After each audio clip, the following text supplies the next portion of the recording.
Et salut toi!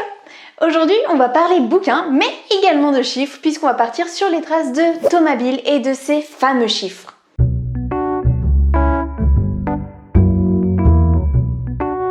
L'histoire commence en 1820 à Lynchburg, aux États-Unis. On a un Gugus, Thomas J. Bill, qui va venir pioncer dans l'hôtel de Roger Morris pendant quelques semaines avant de se barrer. Et apparemment, il a bien aimé son séjour parce qu'il va laisser 5 étoiles sur TripAdvisor.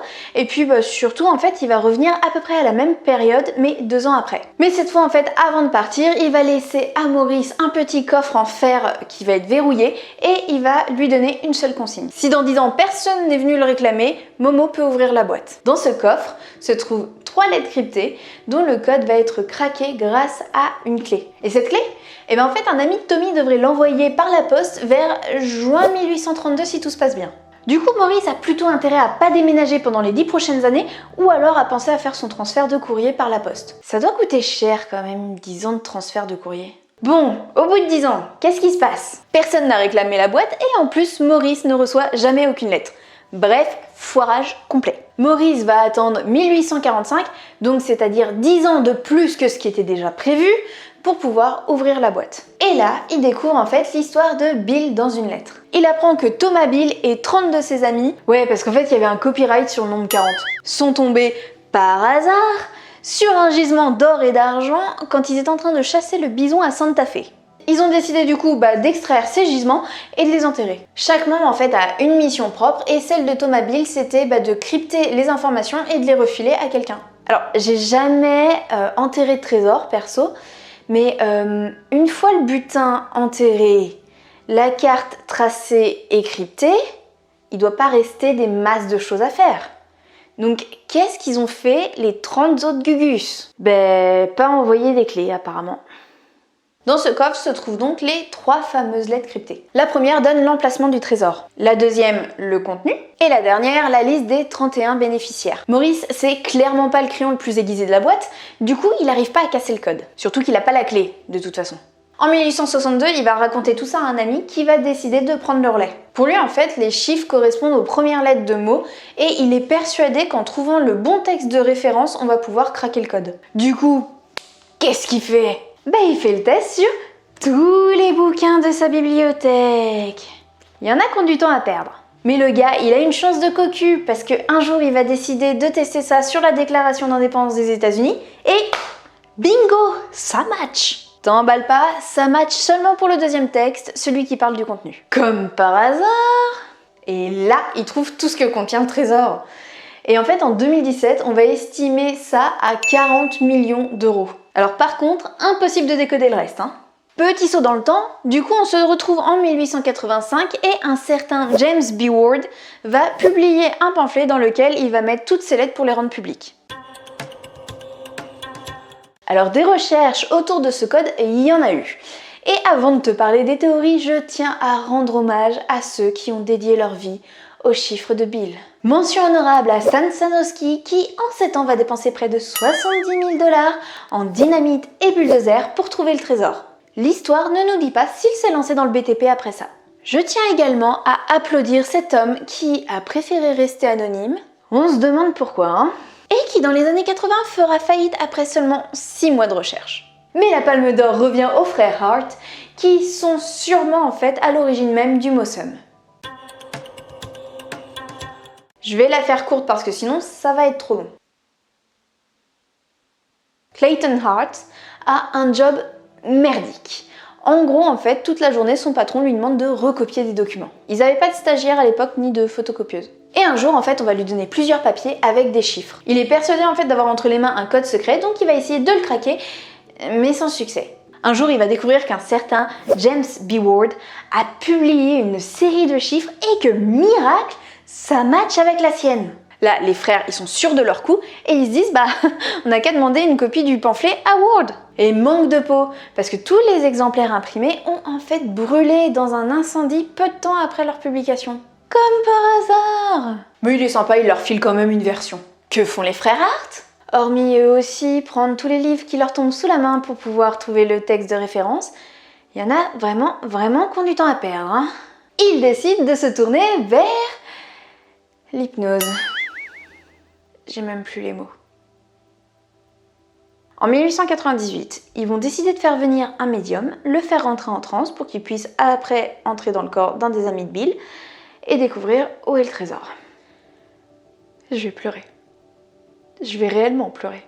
Est-ce que je te raconte la technique d'hypnose utilisée? Allez, bon, on y va. Donc du coup, ils vont pratiquer le mesmérisme. Non, pas lui. En fait, c'est une technique et cette technique, elle consiste à faire asseoir le sujet. Ensuite, tu poses ta main en fait sur le nerf médian en haut du bras de ta cible. Tu exerces une forte pression. Tu suis jusque-là? Ok, alors ensuite, on place dans la main du sujet un anneau de zinc entouré d'un fil de fer. Et en fait, cet anneau... Non, je peux pas. Je peux pas continuer la vidéo. Je peux pas continuer à dire ces conneries. Allez, on reprend, on finit la vidéo. Donc du coup, cet anneau, il va servir de batterie. Ensuite, tu frottes vigoureusement de haut en bas le bras du sujet jusqu'à ce qu'il ait un spasme et qu'il rentre en transe. Je suis la seule à y avoir pensé ou tout le monde a bien une autre image en tête? Bref. Et là, sous les yeux ébahis des deux frères, le médium rentre en transe. Et il se met à parler avec un accent de paysan du début du 19e siècle. Me demande pas comment deux frères d'une vingtaine d'années connaissent un accent vieux de 80 ans. De toute façon, depuis le début, cette histoire est pue. Le médium décide d'aller dans la taverne du coin et là, qu'est-ce qui se passe? Ils tombent nez à nez avec 31 mecs qui sont en train de fêter quelque chose. Comme par hasard. Il suit le chef du groupe et il voit qu'il a un sac rempli de bijoux. Ah bah c'était sa journée décidément, hein. Et là sa vision change. Il se retrouve d'un seul coup dans une forêt et là il voit deux mecs en train de creuser et d'enterrer un trésor. Le problème c'est qu'il va se réveiller de sa transe juste avant d'avoir eu le temps de dire où était le lieu. C'est ballot! Bon, je vais pas faire planer le suspense plus longtemps. Le médium va emmener les deux frères dans une forêt. Les gars vont se mettre à creuser pendant des heures et rien, nada. Absolument rien. Des années après ce petit fist, un des frères va contacter des cryptologues qui sont extrêmement connus dans le milieu. Et là, ils vont lui attester que c'était un faux. Un gros canular des familles. Alors on va commencer par les théories en faveur du Paper Bill. Si on n'a toujours pas retrouvé en fait le texte de référence pour les lettres numéro 1 et 3, c'est tout simplement parce qu'il s'agirait d'un texte qui est écrit par Thomas Bill lui-même. Le trésor aurait déjà été découvert, ou en fait tout simplement c'est un des 30 amis de Bill qui aurait juste décidé de tout récupérer. Certains pensent que Thomas Bill n'est nul autre que le célèbre pirate Jean Lafitte. Parce qu'en fait, selon les descriptions retrouvées, les deux gars se ressemblent à peu près. Et puis 30, c'est environ l'équivalent d'un équipage. Après, où est-ce qu'un pirate a appris les techniques d'extraction de minéraux? Bah, tu sais, sur YouTube, il y a des bons tutos, hein. Bon, et sinon, on pense en fait que c'est un fake pour plusieurs raisons. 3 textes pour parler d'un même trésor. Et comme par hasard, le seul qu'on arrive à décoder, c'est celui qui parle du contenu. On pense tout simplement que c'est un coup de com' pour faire vendre le fameux pamphlet qui a été publié en 1885. Il se trouve qu'à l'époque, en fait, il n'y avait qu'un seul journal qui avait fait la publicité du pamphlet, mais il en avait quand même parlé dans 84 de ses numéros. Personne, à l'époque, en fait, pouvait se permettre un tel budget de communication, à moins d'être le patron du journal. Et c'est qui le patron de ce journal? Je te donne en mille. Eh ben, le cousin germain de J.B. Ward. Le mec qui a publié le Paper Bill. Ouais. Surtout qu'en fait, après analyse, on se rend compte que le style idiosyncratique du pamphlet et puis des fameuses lettres de Bill est le même. Non, alors idiosyncratique, c'est pas une insulte. Ça désigne tout simplement tout ce qui a attrait au caractère d'un individu. Et en plus, les lettres de Bill vont utiliser plusieurs mots qui étaient extrêmement rares en 1820. C'est trop gros.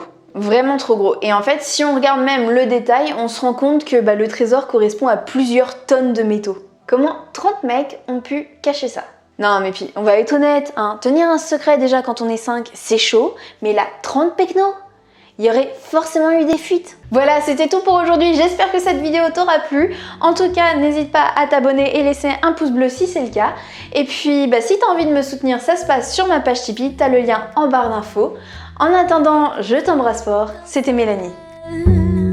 Étincelle qui t'a déçu, sans elle tu seras la plus belle. Moi je roule sans gêne, j'égrène des graines de mon autour du cou.